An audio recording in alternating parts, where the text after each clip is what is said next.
What's up, y'all? Jack Del Rio recently had an interview with Julie Donaldson, and in that interview, he talked about everything on the defense, and he spoke about what we all were thinking on defense, which was what's going to happen with Emmanuel Forbes, um, Quan Martin, and Benjamin St. Juice, and the rest of the DBs.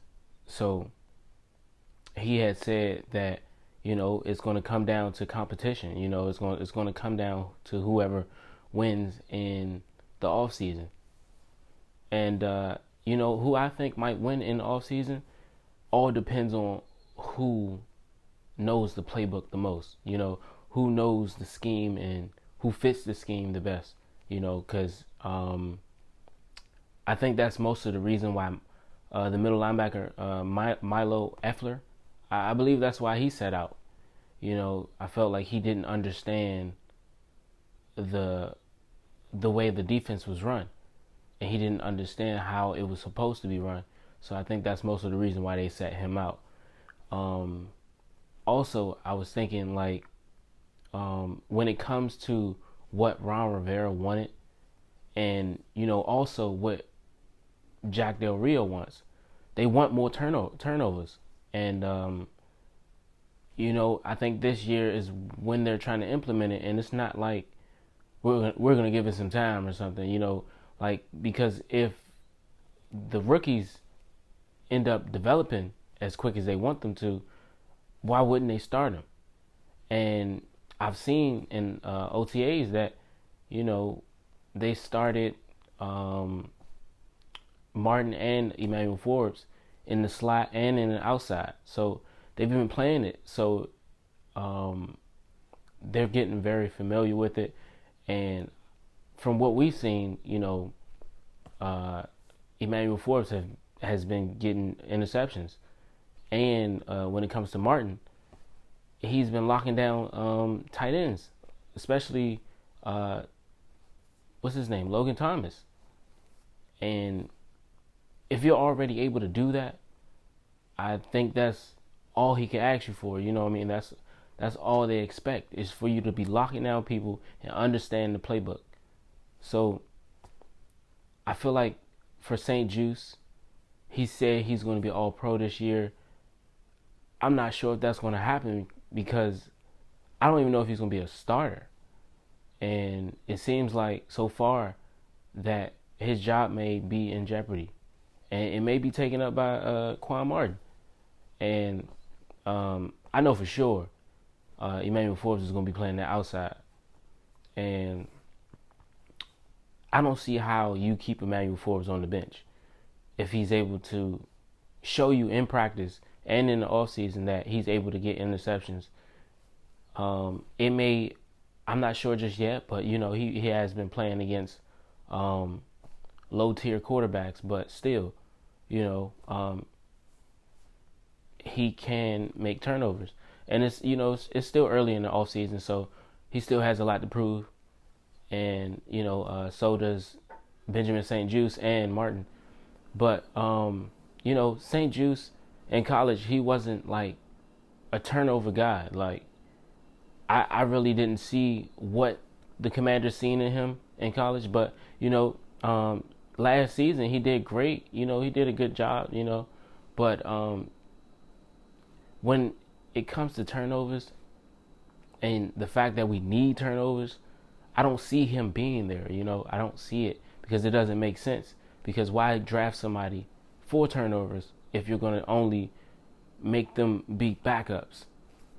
I just don't see that as beneficial to us. So Jack Del Rio also spoke out about the D line, and he was just talking about the fact that this year is going to be a little tough for Chase Young and Montez Sweat because this is going to be a year that they really have to prove themselves and really have to give it their all because the Commanders are they have been seeming to look like they are looking for a place to trade Chase Young to, but hopefully they don't do that, because I feel like we can be a great defense just like we was last year and the years prior to that. So I feel like, Chase Young, he's great to have, and I feel like we should keep him. And he is one of those people who can force fumbles a lot. In his first year he had 4, and then in the second he had 2, and he wasn't able to play through the third season until the end of it.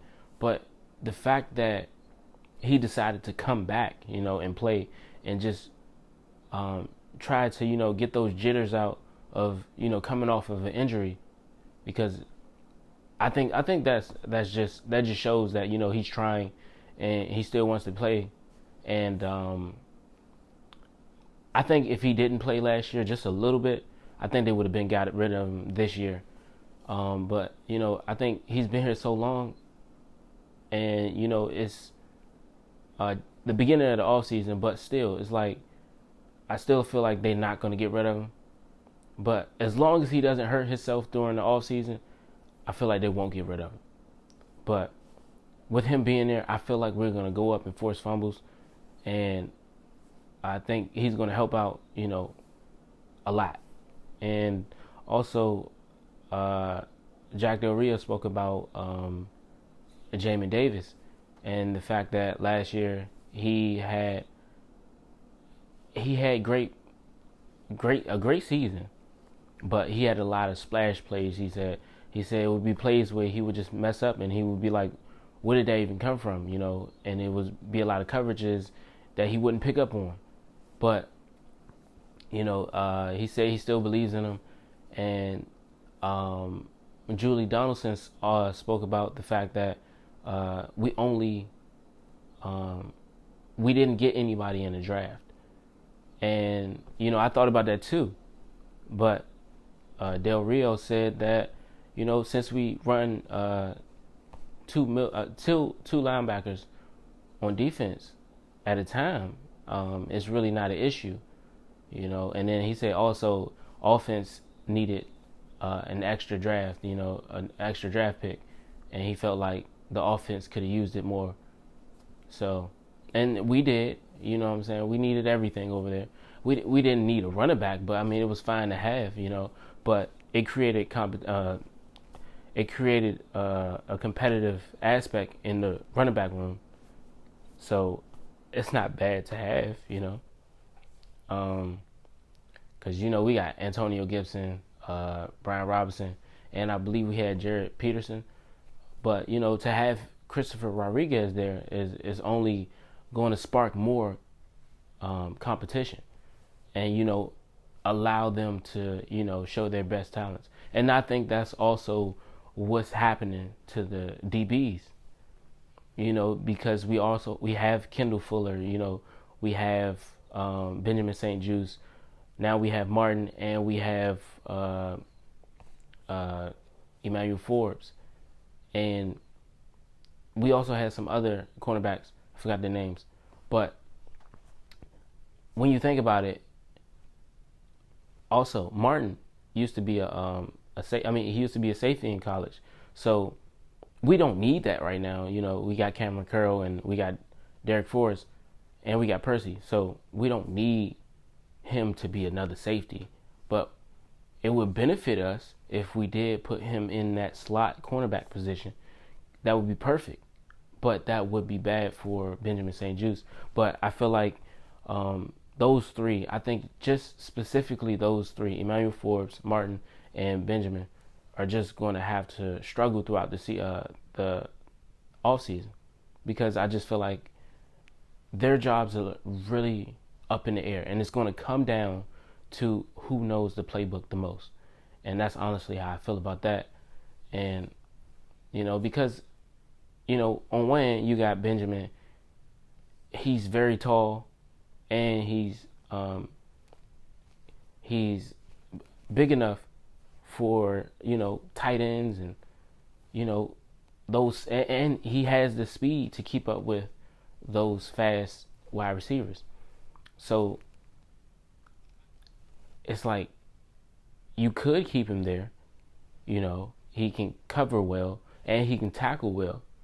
But if we're looking for turnovers, I would want to go with Martin because, he's not that far off from Benjamin's height. I believe he's 6 feet, and Benjamin, I believe, is 6'2", 6'3". It's not that big of a difference, but and also Martin is fast too, so it's not like there's a drop off. But the fact that Martin can produce forced fumbles and he can do interceptions if he needs to.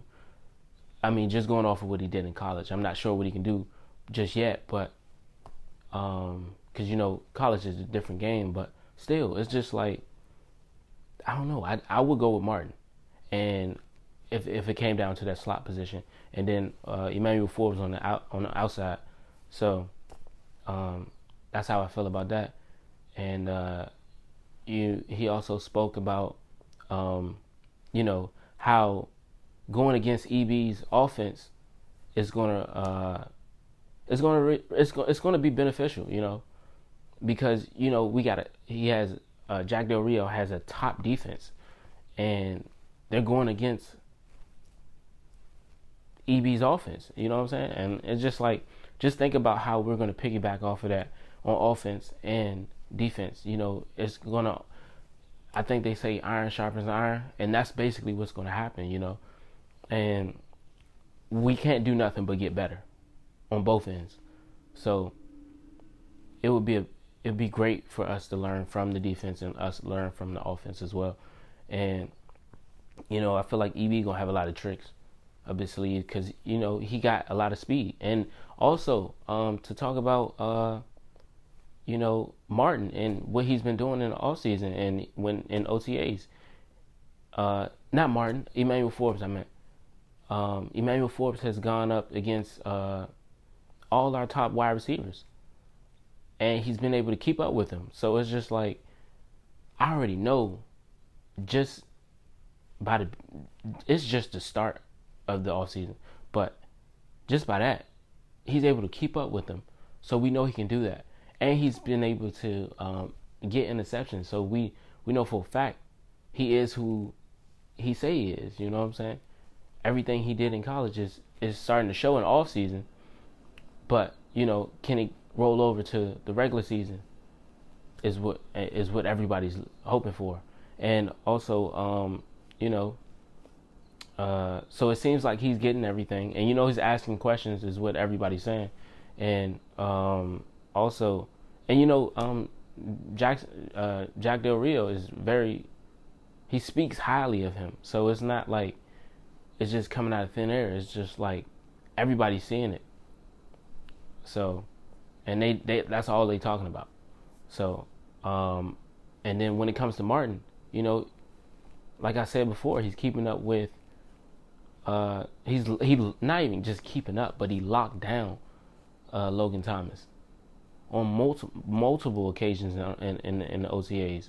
But it's just the beginning. But right now, I feel like I would slide towards Martin being that cornerback position, and Emmanuel Forbes being on the outside. And I feel like that Ravens game is really going to help us as well, because that's also some more speed and talent, at the wide receivers position for them. And our defense is already top, but that's really where it's going to come down to. And you're going to see Benjamin and all the three guys that I keep naming, you're going to see them really turn up and really have to prove themselves during that time. So it's going to be a hard season for them. Hard off season for them. They're going to really have to work. And, Kendall Fuller, he's straight. He ain't his spot is sweet. Is staying there. Like, he's good. And, it's really going to come down to who knows the playbook the most and injury.